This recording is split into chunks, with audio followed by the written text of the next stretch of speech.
துரைமுருகன் அவர்கள் வந்து கள்ளக்குறிச்சி சாராயத்தால் பாதிக்கப்பட்டவங்களை போய் பார்க்க போனதாகவும், அந்த நேரத்தில் வந்து ஒரு ஒரு ஒரு ஒரு குண்டர் ஒருத்தர் வந்து அவர் தாக்குற மாதிரி காணொளிகள் போடுறதாக செய்திகள் வருது. இது இந்த சம்பவம் குறித்து உங்களுக்கு ஏதாவது தெரியுமா?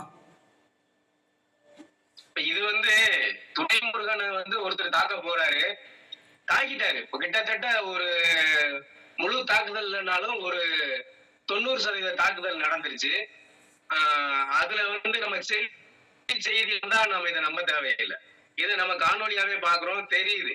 அவர் தாக்க போறாரு, ஆபாசம் அதுக்கு முன்னாடி பேசிட்டு இருக்காரு. அது துரைமுருகனும் திரும்பி பாக்குற போது பக்கத்துல போய் அடிக்க போயிட்டாரு. பக்கத்துல அவங்க ஒருத்தர் அது நல்ல வாய்ப்பா தடுக்கப்பட்டாரு.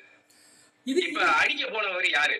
இது என்ன காரணம், என்ன எதுக்காக அவரை தாக்கணும்? இந்த தமிழக அரசு ஒரு சரியானதை, உண்மையானதை, நேர்மையானதை பேசுகிற ஒரு ஒரு துணிவான ஒரு அரசியல்வாதி தம்பி துரைமுருகன், வளர்ந்து வரும் இளம் அரசியல்வாதி. இவரை சீமானுக்கு அடுத்து ஒரு துணிவான ஒரு தலைவரை நான் அவரை பார்க்கிறேன். அவரை தாக்க போக வேண்டிய அவசியம் என்ன?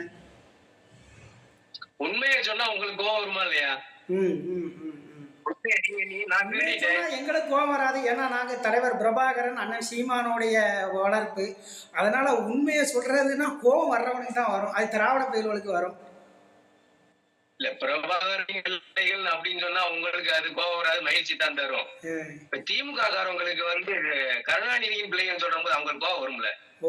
அது அவங்களுக்கு பெருமை இல்ல. யாராவது கருணாநிதியின் ஆட்சி அமைப்போம் இருந்தா திமுக காரனா சொல்றானா?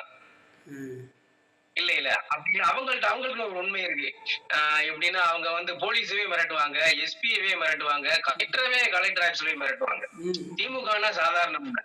அது எப்படி சொல்லணும்னா அது தாதாயிசம், குண்டாயிசம், அப்படி அவங்க மிரட்டி ரவுடிசம் பண்ணியே. நீங்க கூட ஒரு தடவை சொல்லிக்க நினைக்கிறேன், திமுகவிலேயே வந்து அணிகள் இருக்கும். என்னது விவசாய அணி, இளைஞர் அணி, இளம்பெண்கள் அணின்னு அணிகள் இருக்கும்.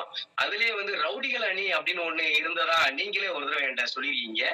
அது மாதிரி திமுகவோட வளர்ப்பே வந்து ரவுடிசம் பண்றதுதான். இப்ப துரைமுருகனைய எல்லாரும் போனாங்க அங்க. அன்புமணி ஐயா போனாரு, சசிகலா அம்மையார் போனாங்க, எல்லாரும் எடப்பாடி யாருல இருந்து எல்லாரும் போனாங்க. ஆனா யாரையுமே வந்து எதிர்க்காத அந்த அந்த ஒரு நபர், அவர் திமுக காரர் தான், உறுதியா திமுக காரர் தான். ஏன் வந்து துரைமுருகன் மட்டும் அந்த விடயத்துல தாக்கப்பட்டாரு அப்படின்னா, அவர் வந்து அவரோட வார்த்தைகள் வந்து அவ்வளவு வலுவா இருக்கு. இப்ப எல்லாரும் பேசுவாங்க. இப்ப எத்தனையோ தலைவர்கள் சீமானுக்கு முன்னாடி அண்ணன் சீமானுக்கு முன்னாடி பேசியிருக்காங்க. யாரோட பேச்சு அது எடுபட்டு இருக்கா? இல்ல. அதே மாதிரிதான் துரைமுருகனோட பேச்சும் எடுபடுது. எத்தனையோ யூடியூப் சேனல் வச்சிருக்காங்க. ஆனா தமிழ் தேசியம் பேசி, அரசியல் பேசி ஒரு 3 லட்சம் 4 லட்சம் பார்வையாளர்களை கொண்டு போகணும்னா அது வந்து சாதாரண விடயங்கள நான் பார்த்த அளவுக்கு அது அவர் ஒரு சாதனை பண்றாரு. அதனால அவரோட பேச்சு வந்து அந்த அளவுக்கு வலுவானதா இருக்கு. எப்படின்னா அம்பெடுத்து எய்யும் போது நேரடியா போய் இதயத்தை தாக்குது வந்தீங்களா, அந்த மாதிரி அவரோட பேச்சு ஒவ்வொன்றும் திருட்டு திமுக அப்படின்னு சொல்ற போது இன்றைய காலகட்டத்துல அரசியல்ல தம்பி துரைமுருகன் எடுத்து வைக்கின்ற ஒவ்வொரு வார்த்தையுமே வந்து திராவிடத்தை வந்து ரொம்ப நேரடியாகவே சுடும். இல்ல அதையும் தாண்டி இல்ல எத்தனையோ யூடியூபர் இருக்காங்க, எவ்வளவு கருத்தியலா பேசுறாங்க. எனக்கு தெரிஞ்சு நல்ல கருத்தியலா பேசுற யூடியூபர்ஸ் நிறைய இருக்காங்க, அரசியல்வாதிகள் நிறைய இருக்காங்க. ஆனா துரைமுருகன் பேச்சு ஏன் எடுபடுதுன்னா அவரோட அந்த சொல் வெளிப்படுத்துற விதம். இப்ப மாதிரி யாராவது பேச முடியுமா? பேச முடியும். எனக்கு தெரிஞ்சு உலகம் தழுவிய ஒரு பேச்சாளர்னா அது அண்ணன் சீமான். அதே மாதிரி சாட்டையோட பேச்சு வந்து அப்படியே வலிமையா இருக்கிறதுனால அது உடனே அவங்களை காயப்படுத்திடுது. திருடே அப்படின்னு சொன்னா அவங்களுக்கு குற்றமாயிருது. மத்தவங்களும் திருடேன்னு சொல்றாங்க. நிறைய பேரு திமுகவை திருட்டு திமுக சொல்றாங்க. ஆனா அதோட பாதிப்பு அவங்களுக்கு தெரியல. ஆனா துரையோட பேச்சு போய் சேருது. எனக்கு நான் ஒரு 2 வருஷத்துக்கு முன்னாடி ஒரு காணொலி பார்த்தேன். அது ஒருத்தர் சொல்றாரு, இந்த தம்பி இவ்வளவு வலுவா பேசுறானே எந்த ஊருக்காரன் தேடி பார்த்தா தென் மாவட்டத்துக்காரன். சரி, தென் மாவட்டத்துக்காரங்க இவரா இப்படித்தான் இருப்பாங்க இவனுக்கு அப்படின்னு சொன்ன உங்களுக்கு ஒரு பெருமையா, எனக்கு ஒரு பெருமை அப்படின்ற போது அப்ப என்னன்னா இந்த இயற்கையாவே இந்த மண் சார்ந்த வீரம் அவற்றிருக்கு. அது பெருமைப்பட வேண்டியதுதான். திமுகவுக்கு குதிச்சாங்க, நம்ம ஒண்ணும் பண்ண முடியாது. கண்டிப்பா திமுகவோட குண்டாஸ் தான் அந்த வேலையை பாக்குறாங்க. இப்போ தம்பி, அதாவது அவங்க வந்து எல்லாரையுமே சமாளிச்சிருவாங்க. யாரு இந்த திமுக வந்து சசிகலாவை சமாளிச்சிரும், டிடிவி தினகரன் சமாளிச்சிரும், எல்லாரையுமே சமாளிச்சிருவாங்க. விடுதலை சிறுத்தைகளை சமாளிச்சிருவாங்க, பாட்டாளி மக்கள் கட்சியை கூட சமாளிச்சிருவாங்க. ஆனால் அவர்களை நேரடியாக எதிர்த்து உண்மையிலேயே அரசியல் செய்கிறது நாம் தமிழர் கட்சி மட்டும்தான். அதில் இவ்வளோ ஒரு அயோக்கியத்தனமாக ஒருத்தரை திட்டமிட்டு அவனை செட் பண்ணி தம்பி துரைமுருகனை தாக்க வேண்டும்னா அப்போ அவங்ககிட்ட ஏதோ ஒரு வன்மமும் ஒரு அதிகார பலமும் இருக்க போய் தான் அதை செய்கிறாங்க. இதை கடுமையாக வந்து கண்டிக்கணும். நம்ம தமிழ் தேசியவாதிகளாக இருக்கிற தம்பிமார்கள் இதை வந்து கடுமையாக கண்டிக்கணும்.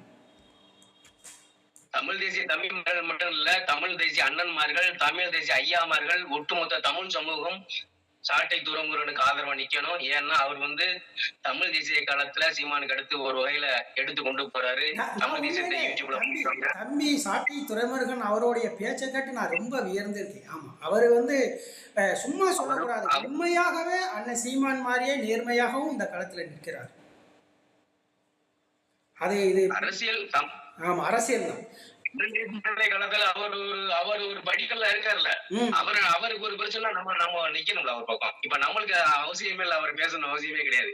ஆனாலும் ஏன்னா நம்மளுக்கு இப்ப தமிழ் தேசிய பயணத்துல இருக்கோம், நம்ம அவர் மேல விழுந்தாடி நம்ம மேல விழுந்தது மாதிரி தானே எல்லாரும் தொடிக்கணும். வந்து அதுக்கான எதிர்வினை ஆற்றணும். எல்லாரும் செத்து போயிட்டாங்க, இந்த நேரத்துல போய் நீங்க அரசியல் பேசுறீங்கன்னு சொல்லிட்டு ஒரு சில பூமுட்டைகள் கூட நம்மள பேசலாம். ஆனாலும் அடி எங்க வந்தாலும் அவங்க செத்து போனாங்க, இங்க ஒருத்தர் அடி வாங்கியிருக்காரு, எல்லாமே தவறு தானே. ஒரு விஷயம், திமுக செய்கிற ஒரு இழிவான அரசியலை மக்களுக்கு சரியாக எடுத்து சொல்றதுல தம்பி துரைமுருகன் வந்து முன்னணியில நிற்கிறாரு. அப்படிதான் நம்ம வந்து சொல்லணும். அந்த வன்மம் அந்த திமுகவினரிடம் இருக்கிறது. ஆமா, காயப்படுறாங்களே. திருட்டு ஆலமரம், திருட்டு திமுக திருட்டு ஆலமரத்தை வந்து வேரோட சாய்கிறாரு. அது சாயிரும் போது சத்தம் கேட்கத்தான் செய்யும். அண்ணன் தம்பி துரைமுருகன் தாக்கப்பட்டது மிக